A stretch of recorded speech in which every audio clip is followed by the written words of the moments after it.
poder dialogar con alguien que nos represente y que representa la escena de la manera que lo representás vos, ¿no?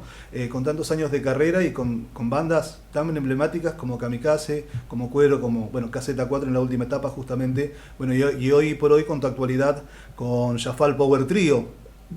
Así que bueno, te agradecemos en serio de corazón el No, hecho por de que favor, al contrario, para mí es un gusto. No he tenido la oportunidad de viajar allá y tocar delante de ustedes, pero bueno, en algún momento quizás yo lo podamos hacer. tuve la oportunidad de verlos una vez, ya pero como KZ4, en un Metal para Todos que se hizo en Buenos Ah, claro. Aires. Tuvimos la oportunidad de verlos, tuve la oportunidad de verlos ahí, pero bueno, para mí fue un momento ¿Fue especial. el Metal para Todos que tocamos adentro o el que tocamos afuera? Me parece que era adentro, el 7. Adentro, sí, el Sí, 7, sí. el 7. Nosotros tocamos afuera con Stoker. Uno de los más grosos que hubo ese festival, Exacto. por favor. Nosotros con la banda que yo tenía antes, que se llama Stoker, tocamos afuera. Fuimos los segundos Ah, en ese festival. Pero bueno, tuvimos la oportunidad de estar ahí, ¿no?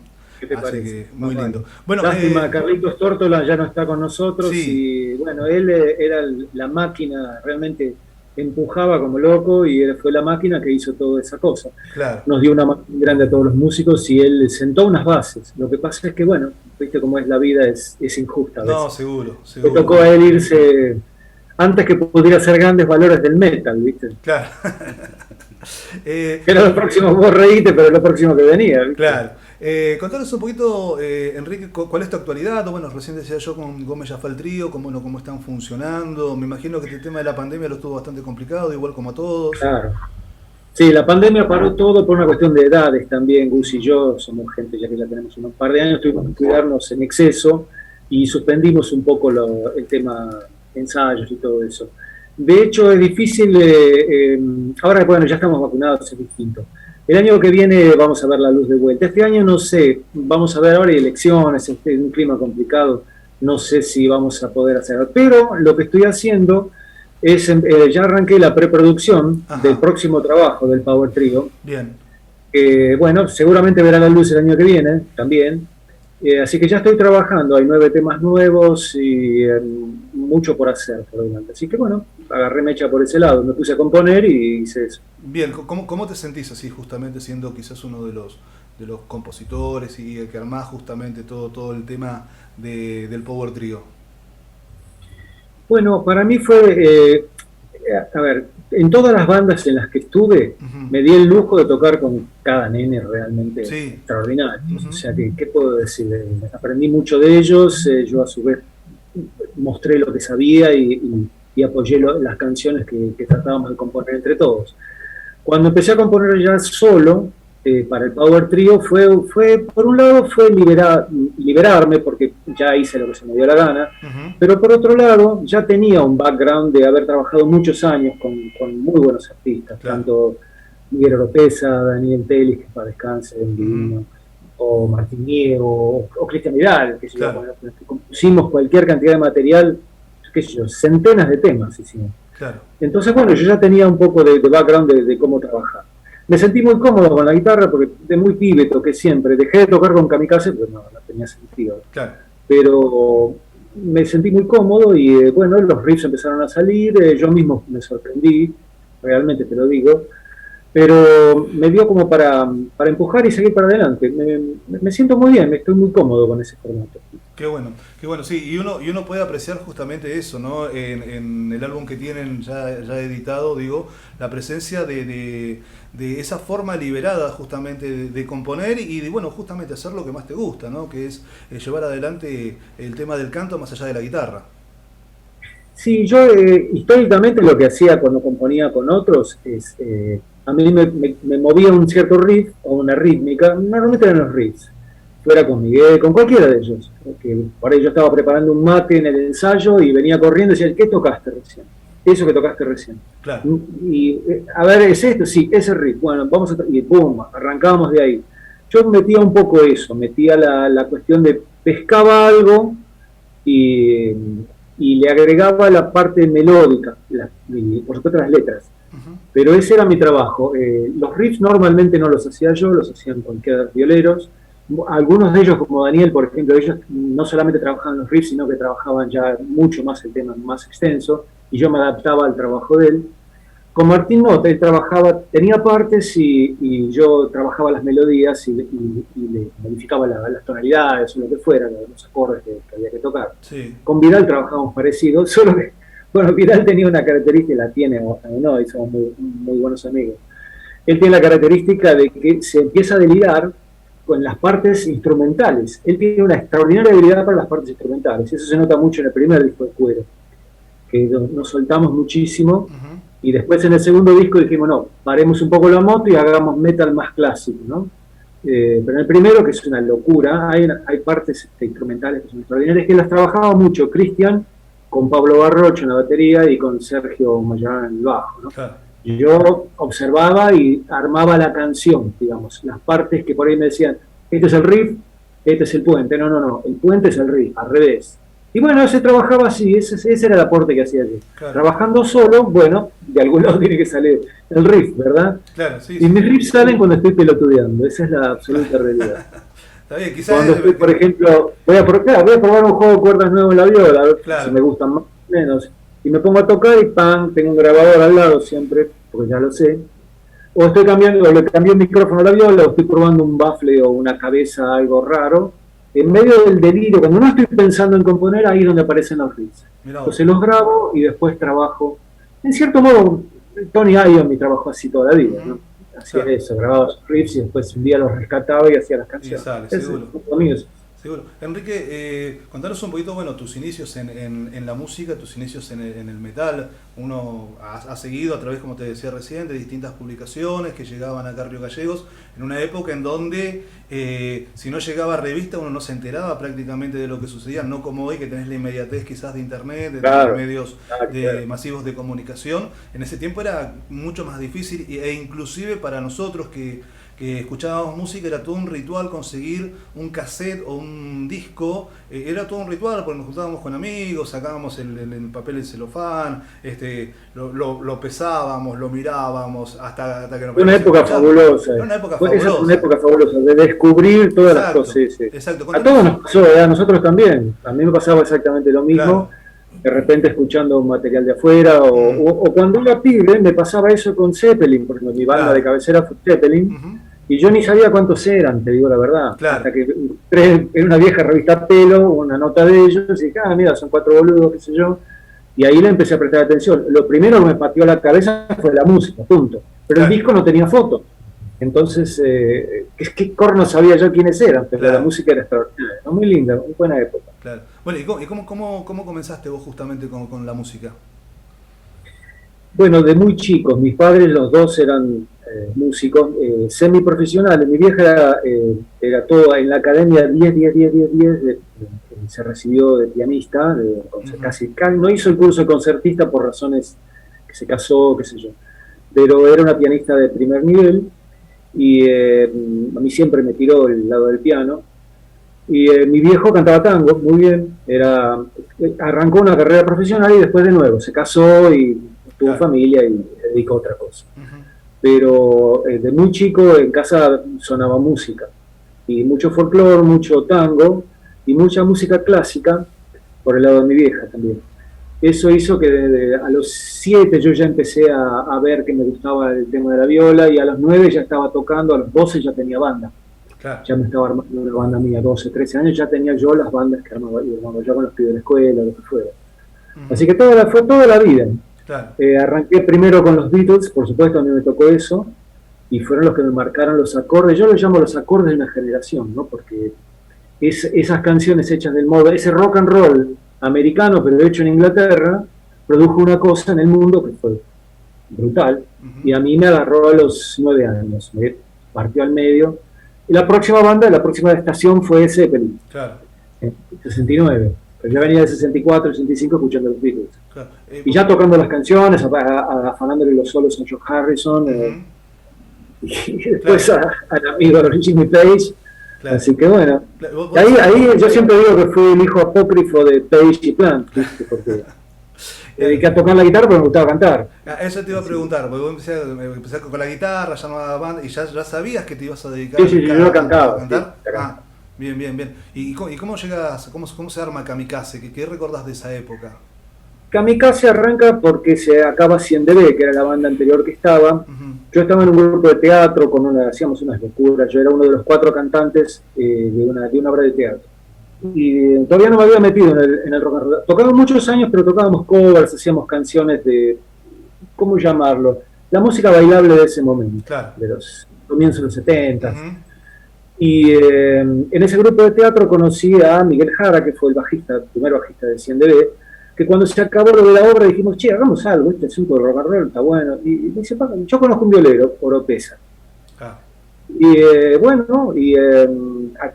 probamos varios bateristas. Después 100dB terminó y conozco a Parolari. Viene Claudio, me toca el timbre un día y me dice, che, ustedes acá ensayan, siempre hay ruido cuando paso. Y digo, sí, pero se pudrió la banda y ya se acabó. Sí, pero yo toco la batería y quiero tocar con vos. Bueno, pasá y sentá. Vi una batería justamente, entonces sentó, dio 2 golpes y dije, ok, este se lo bateo. Sabe. Arranca con Claudio, Kamikaze lo vamos con Claudio. Claro. Y bueno, yo conozco un bajista y fue apareciendo así. Guzzi Perugino fue apareciendo y después lo fuimos a buscar a Miguel. Y Miguel decía, no, qué sé yo, porque había tenido una experiencia con un 100dB medio complicada. Pero le dijimos, no, pongámonos las pilas y hagamos las cosas bien. Ok, y arrancamos así, con ese cuarteto con el que armamos también decenas de canciones que terminaron en No Me Detendrán, ya sin Guzzi, porque Guzzi por cuestiones laborales tuvo que dejar en ese momento la banda, y se incorporó Roberto Cosedu, que tenía la disquería y tenía acceso a un montón de material, lo que decías vos, ¿no? De conseguir los cassettes, claro. Poder escuchar las nuevas canciones. Íbamos a los locales del centro, a un sótano que se llamaba Cotorras, en la avenida San Juan, en el centro, en pleno centro, y ahí nos metíamos en el sótano y escuchábamos Judas, Maiden, Scorpions, Dio, claro. Todos los inicios, nos volvíamos locos con eso, ¿no? Claro, seguro. Bueno, ya estaba Kamikaze y arrancamos mecha y no paramos más. Claro, escuchando No Me Detendrán, yo quiero, a ver, esto a criterio personal, ¿no? Y me gustaría preguntarte a vos justamente, el lado A y el lado B es como son muy distintos, digamos, ¿no? El lado A se nota como que, no sé si serán las primeras canciones, pero el lado B es como mucho más trabajado quizás las canciones, con temas como En la Red, en el final, digo, es como que se nota la diferencia justamente de la forma de armar las canciones para un lado y para el otro, ¿puede ser? Es interesante. El primero del lado A, que es Todo el tiempo vigila, si no recuerdo mal. Ese es uno de los últimos temas que hicimos. Pero si no recuerdo mal, el que le sigue es de Metal, ¿verdad? Sí. De Metal fue el primer tema que compusimos con Miguel Oropesa. Con 100dB. Era un tema de 100dB. Que lo tocábamos de otra manera. Cuando armamos Kamikaze lo rescatamos porque nos gustaba el riff y la idea del tema, pero ya le dimos un contexto mucho más pesado, ¿no?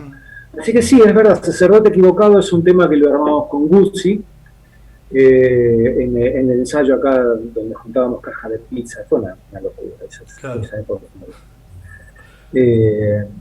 Y después de La Tormenta también, es de la primera época. Mirá vos. Así que es posible que pase algo de eso, claro. Es posible. Yo no recuerdo exacto cuándo hicimos En la Red o en el final, no recuerdo exacto. Claro. Pero en el final, en la Red también, pero en el final es uno de los temas que más me gusta. Yo lo tocaba con el Power Trio, en los ensayos lo hacíamos en vivo, pero no lo toqué nunca.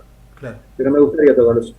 La letra era fantástica. Bien, ¿y qué recordás de esas épocas tocando con Kamikaze en esa época de No Me Detendrán, en donde creo que pasaron a ser una de las, por lo menos a criterio, vuelvo a insistir, todo a criterio personal, ¿no? Porque después algunos se enojan, no, porque era Hermética, que era Rata, que era... Hermética fue posterior, Hermética tuvo importancia fundamental, pero fue posterior. Fue posterior. Por eso te digo, en ese momento ustedes pasaron a ser como una de las bandas pilares del heavy metal nacional. Creo que tenían una muy buena convocatoria por lo que uno podía leer. Inclusive fueron votados como mejor show en una de las encuestas de estas revistas que hablábamos hace un rato, ¿no? Sí. Digo, es importante. Bueno, ¿y cómo ganamos casi todos los rubros 2 veces, pero bueno, viste cómo eres. Era así, en ese momento era mucho más fácil darse a conocer. Hoy es muchísimo más complicado eso. Pero en ese momento tuvimos el apoyo de la gente de Magenta, de Metal. No fuimos los únicos que tuvimos apoyo, Alacrán también tuvo mucho apoyo, La Rata, por supuesto. Se movió, la cosa se movió, ¿no?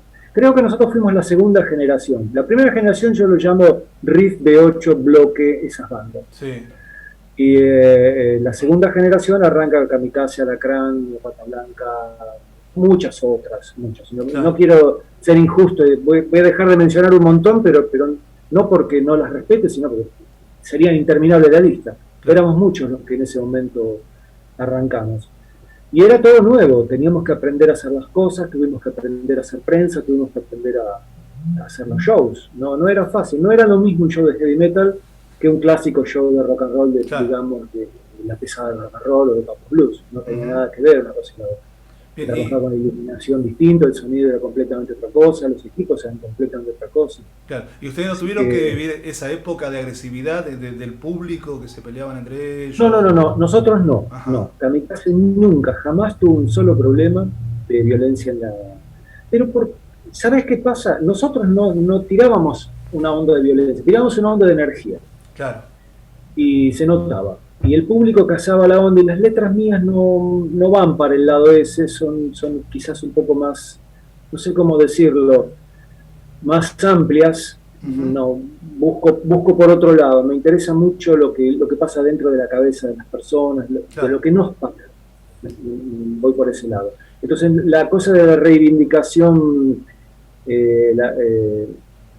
política Claro. o gremial, Sí, sí. no era algo que nos interesaba en ese momento. Nos Bien. interesaba la libertad, agarramos justo la época donde ya volvía la democracia. Claro.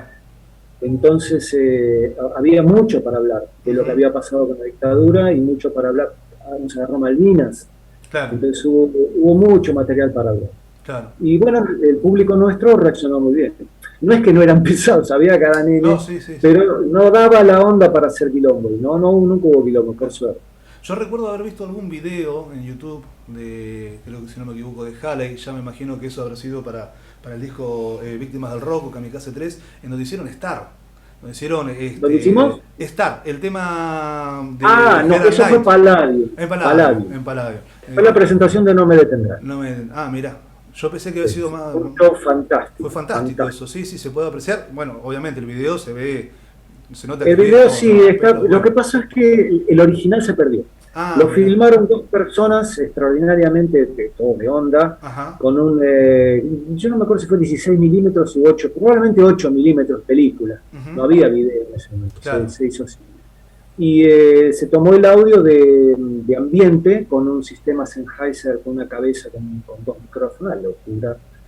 Y eso es lo que se ve, pero el original se perdió. Entonces lo que quedó, lo que se subió a la web a alguien, fue una copia a videocassette. Claro. Y Claro. perdió mucho. Realmente Sí. el original era muy bueno, muy bueno. Pero fue Pero bueno, hicimos el asunto de la tarima de 2 metros, abrimos la puerta, hicimos la gran Judas Priest. Claro. Sí, aparte, Se lo aparte robamos a Judas en el Madison, se lo robamos a Judas. claro, pero aparte había un montón de músicos en escena que era interesante. Sí. también. Varios de los cuales tocaron en Kamikaze luego. Claro, sí. Contame un poquito. Martín, Daniel, Claro, contame un poquito sobre Horacio, justamente Pinasco. Víctimas del Rock. Contame un poquito, porque ya ahí se nota un Kamikaze mucho más maduro, Kamikaze mucho más firme, si se quiere, musicalmente. También en la escena musical más, más presente, digamos. Contanos un poquito cómo fue eso. Creo que fue la época más elevada de la banda Ujú. esa. Una época a caballo, o sea, desgraciadamente Miguel ya no formaba parte de la banda, cosa que lamentaré siempre. Ya habíamos incorporado a Martín Mie. El dueto de guitarras era nuevo para los... Pero es lo mismo que pasó en su momento cuando, qué sé yo escuchaba a Deep Purple. Y Deep Purple cuando cambia de la formación con Gillan a la formación con Coverdale, ok, fue otra cosa, pero Claro. Trae Tormentos me despeinó para el resto de mi vida. Claro. Entonces, claro, putié porque a mí me gustaba la otra banda. El disco anterior, si no recuerdo mal, era ¿Qué nos creemos que somos? ¿No? Que fue el disco Sí. anterior con Alfonso Pino. A mí me encantó. Woman from Tokyo, un montón de material de ahí que me gustó. Pero bueno, la banda cambió y me fumé la banda nueva y dije, bueno, ok, esto está buenísimo también. Creo que debe haber pasado algo así con esa formación de Kamikaze. con él y con Martín. La gente dijo, ok, no es lo mismo, pero esta banda está buena. Claro. Y nos fue muy bien en esa época. Además tuvimos mucho apoyo de la compañía discográfica. Grabamos No Me Detendrán con 300 horas de estudio, que era una locura para la época, en la escuelita de Lebón. Y bueno, hicimos lo que se nos dio la gana en esa época. Claro. Fue una época realmente muy buena, muy buena, donde hubo mucha creatividad. Quizá no se vio del todo en ese disco, se vio a caballo entre ese disco y Kamikaze 3, Sí, mucho de lo que habíamos trabajado. claro. Pero si vos me pones un revólver en la cabeza y me decís cuál es el disco, yo entiendo que el más aceptado en general es el primero, no me detendrá. No me entra. Pero en casi todos lados. Y además fue el más vendido largamente. Mira vos. Y también fue el que tuvimos más apoyo de la compañía discográfica de ese momento y más apoyo del management. Claro. Porque primero nos apoyó muchísimo, estábamos en la rock and pop todo el tiempo y eso se vio en las ventas y se vio en el desarrollo. Con Víctima del Rock nos agarra con el disco recién salido de Hiperinflación. Ah, La compañía cerró, vendió, pues nosotros teníamos el contrato con RCA Records y la compañía se vendió, cerraron las puertas, el disco jamás se presentó. Nunca hicimos la presentación de nombre de Víctima del Rock.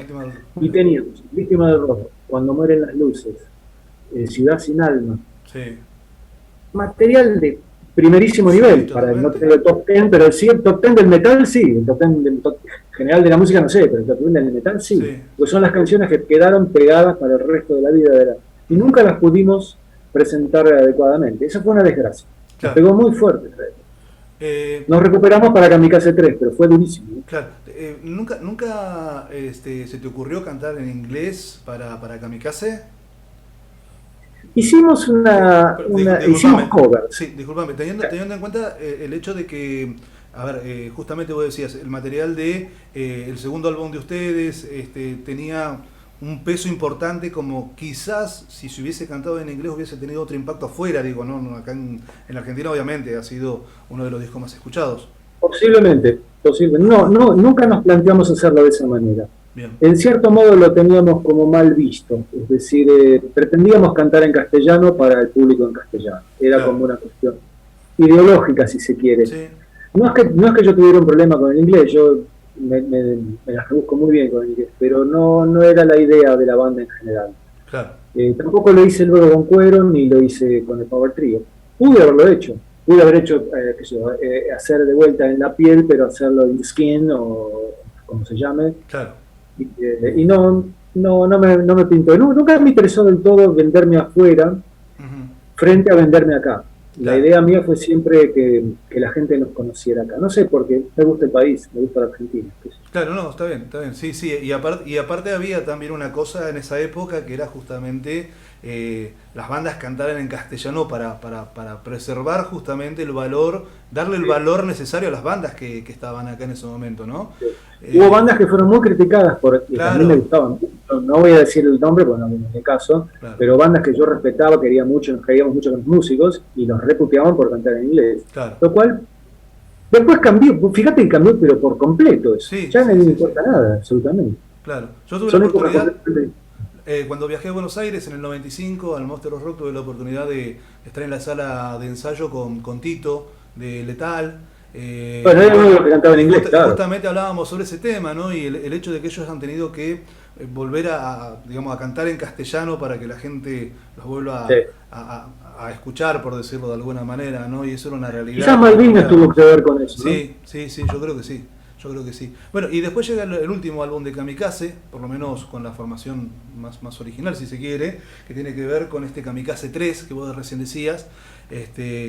¿Cómo lo vivieron y cómo viviste la separación, digo, de una banda tan emblemática y tan importante? Para nosotros fue un desastre, nos enteramos muy tarde quizás, pero para nosotros que también. Claro, que seguíamos la banda fue como nos quitaron nuestra banda. No, bueno, ¿cómo lo viviste vos, Enrique? Nos costó mucho recuperarnos después del golpe de la hiperinflación con un disco recién salido, sin nada de publicidad, absolutamente nada, y sabíamos que habíamos hecho buenas canciones. Pero bueno, las cosas fueron evolucionando como evolucionaron. Roberto ya no estuvo más en la banda, ingresó Horacio Pinasco. Claudio Parolari, yo le pedí que se quedara un tiempo fuera del asunto, que luego volviera, nunca se pudo dar eso. Bueno, volvió con Caseta 4, claro. Por una cuestión que no viene al caso, pero fue necesario eso. Y tomamos a Patón en la banda. Ni siquiera probamos otro batero. Patón hizo trun y listo. Adentro. Sí. Nos pusimos a trabajar en material de Kamikaze 3. Y eso llevó un largo tiempo. Ensayábamos en casa de Patón, justamente, cerquísima de donde estuvo la cancha de Vélez de San Lorenzo, hasta, bueno, ahora se van a mudar a Vuelta Boedo, sí, pero allá en la zona del sur. Y hicimos eso, cambiamos de producción, estábamos sin management, cambiamos de producción, gente de la revista, de la editorial Magenta, tenían un socio ellos que había trabajado en Brasil, había sacado metal en Brasil, y era muy piola, y él nos produjo el disco con un amigo de él. Grabamos de vuelta en la escuelita, muy bien, con Peter Baliani, nos hicimos un ping. Peter hoy es un monstruo de la escena, él hace mastering, pero fue muchos años. Grabó de los 3 discos, pero nos grabó 2 y el del medio no lo pudo grabar porque tuvo que viajar. Sino también lo grabó. Éramos amigos desde la época de 100dB, nos conocimos en Panda, acá en Devoto, cerca de mi casa, y nos llevábamos muy bien. Ese disco sí lo presentamos a teatro lleno, en un teatrito muy chico, no chico, eran unas 300 personas el teatro, muy razonable para la época, y fue el famoso asunto de la moto y todo ese quilombo. Claro. Fue un delirio total, pero la presentación estuvo muy buena, la banda sonaba impecablemente bien, el disco está muy bien grabado, y ahí quedó material que la gente pide. Por ejemplo, Lloviendo en mi corazón. En Córdoba, por ejemplo, explotó ese tema y nunca entendimos por qué, pero ellos tampoco, pero sonaba en las radios. El Responso Guerrero, que de entrada, sí. El Responso Guerrero viene desde el primer, se lo pudimos haber metido en No me detendrá. Mira. Sin embargo, había mucho material, quedó fuera la misma cantidad de material y de la misma calidad de la que entró. Claro. Desgraciadamente no lo grabamos nunca más eso. Había fácil 10 temas más. Muy, muy buenos, muy, muy heavy metal, que quedaron para alguna vez hacerlos y al final nunca lo hicimos.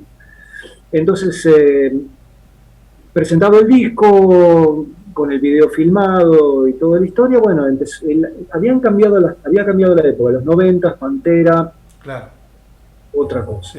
Sí. La compañía discográfica nos llamó y nos dijo, bueno, mire, con ustedes está todo bien, todo fenómeno, nosotros tenemos contrato por un disco más, pero si yo te saco un disco más, te voy a meter en un cajón y a vos no te va a convenir. Así que te voy a dar el mejor consejo que alguien te va a dar en tu vida. Toma el contrato, que nadie lo hace, nadie te devuelve un puto contrato.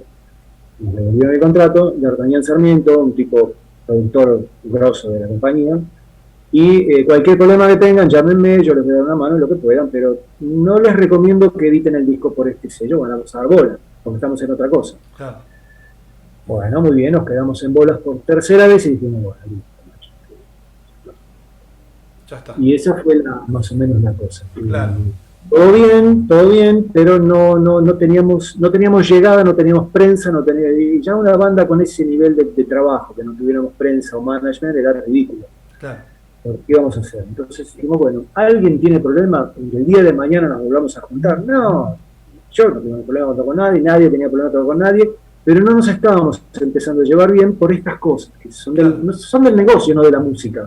Hacer canciones y tocar es la cosa más fácil del mundo. Sobrevivir en el ambiente de la música no es tan fácil. Claro. Entonces, bueno, cortamos ahí, fue durísimo para todos. Y nos volvimos a encontrar muchos años después, fíjate vos, ¿no? Claro. Patón pudo haber sido de la movida, pero como yo le había prometido a Claudio, en ese momento que él volvía a la banda, y le dio la palabra y me perdonó. Claro. me dio 10 años, claro. Ahí fue muy amigos, ¿no? Fue abuelo el otro día, Claudio Parrera fue abuelo por primera vez, y el otro día estaba chón, me caía la baba. Me imagino. Sí. Ahí fue donde grabaron el DVD de Kamikaze en vivo. Ahí en esa reunión.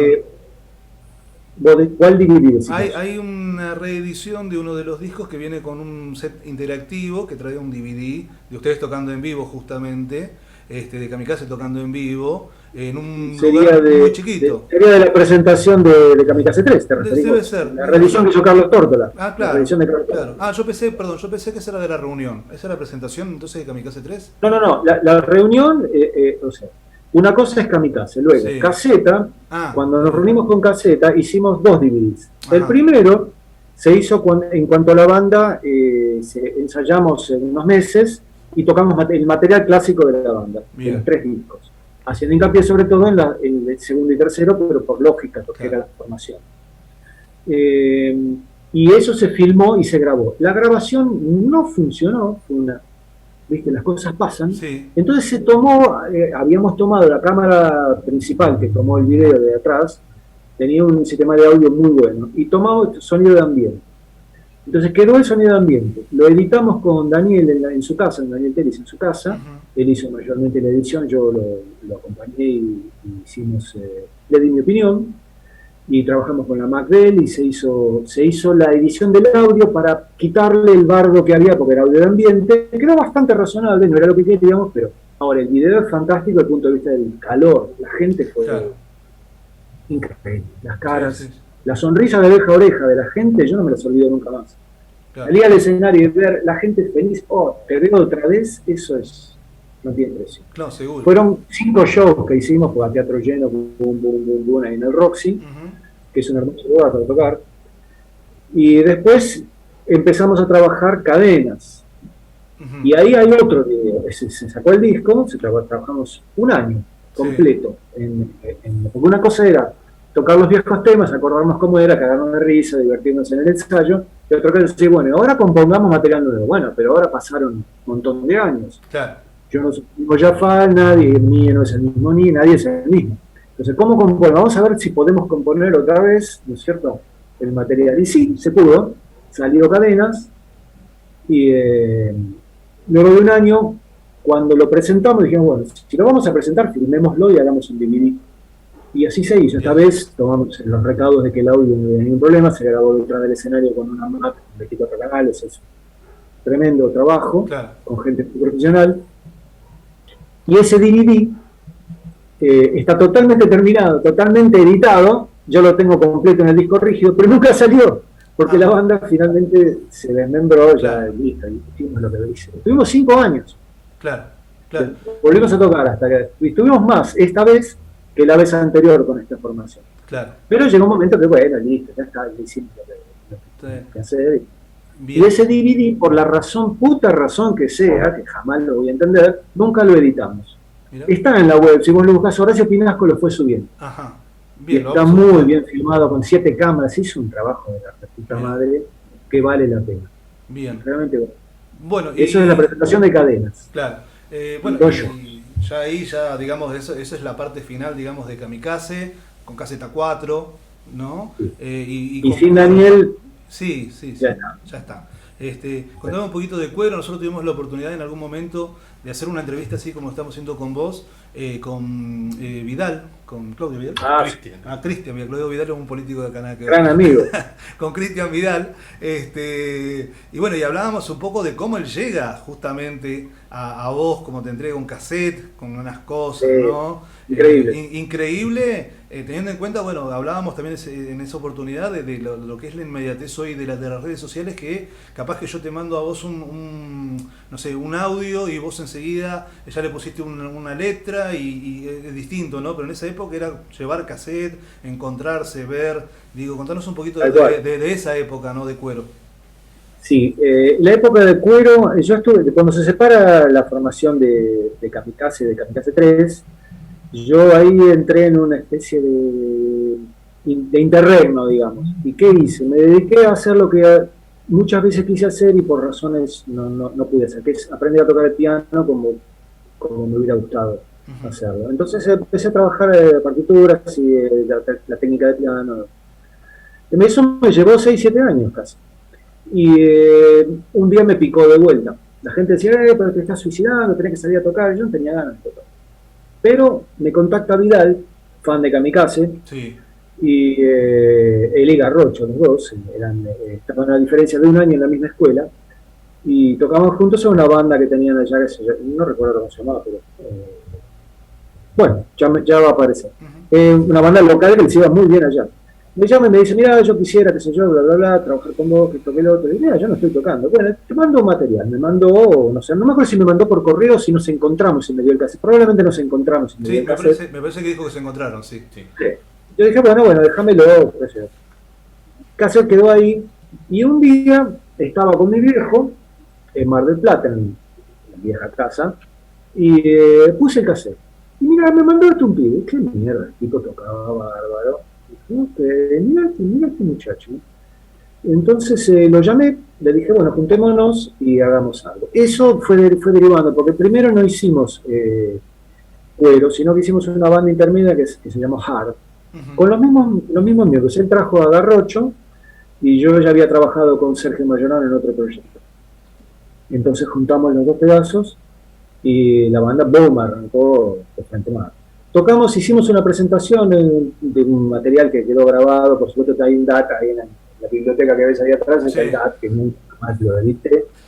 Quedó ahí y después de otro interregno de algunos años, lo voy a ver yo a él. Daba clases acá en Beiró, cerca de mi casa. Y le digo, escucha una cosita, ¿por qué en vez de hacer una banda de hard rock, como era esa, era una especie de Queen, yo tocaba el piano en esa banda, era una locura. Sí. Y le digo, ¿por qué no hacemos una banda de metal? Bueno, porque yo qué sé hacer, cantar heavy, y vos qué sabes hacer, tocar heavy, ¿y por qué no hacemos heavy, boludo, en vez de hacer hard rock? Y sí, bueno, ahí sale Cuero. Y el primer trabajo fue de nuevo extraordinario. Lo grabamos acá en casa, en un porte estudio de 8 pistas, que todavía la tengo ahí, más que risa.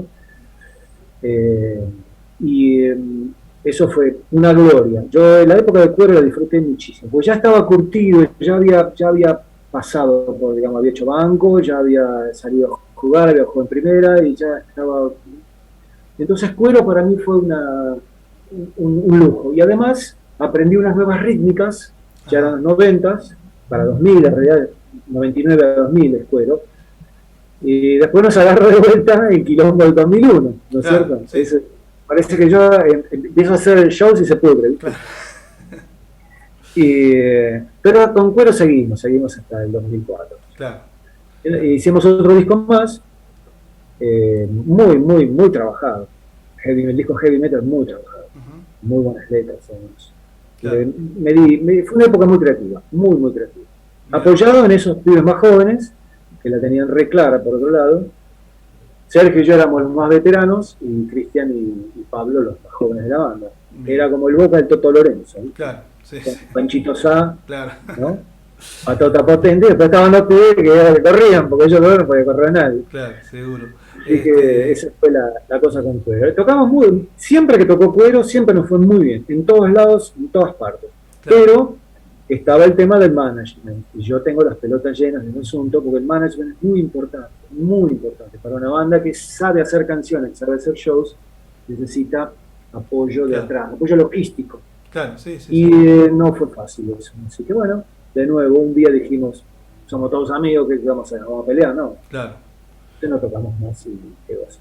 Bien. Bueno, Enrique, repasamos un poquito casi toda tu carrera, desde tu actualidad, que también nos interesa muchísimo, que ya fue Power Trio, pasamos por Kamikaze. Te lo cuento la vez que viene, si nos fuimos quedando sin tiempo, te lo cuento la próxima. Dale, que queda un montón de cosas para hablar. Para mí ha sido un gusto enorme poder charlar con alguien que nos marcó nuestra adolescencia prácticamente. Yo empecé con 13 años, 14 años a escuchar heavy metal, y cuando descubrí Kamikaze fue lo mejor. Kamikaze y Rata fueron mis dos bandas pilares durante muchos años, más allá de Hermética, de Orcas, que uno le tiene un cariño enorme, pero Kamikaze fue una de las bandas para mí más importantes de toda mi historia musical. Y charlar con vos hoy, la verdad es que me encantó conocer un montón de cosas que nos contaste, y bueno, seguramente podremos seguir charlando más adelante. Lo mismo que me hubiera pasado a mí si lo hubiera entrevistado a Ricardo Soule, claro, que fue el mentor mío. Claro. Lo que me hizo a mí tocar rock and roll. Yo venía de Beatles y todo eso, pero cuando escuché Box le dije, claro, seguro. Enrique, desde acá hay un montón de gente que da un abrazo enorme, un montón de amigos, y bueno, y en algún momento volveremos a repetir esta entrevista. Esta no, con otras preguntas. Mucho gusto. Un abrazo enorme. Gracias.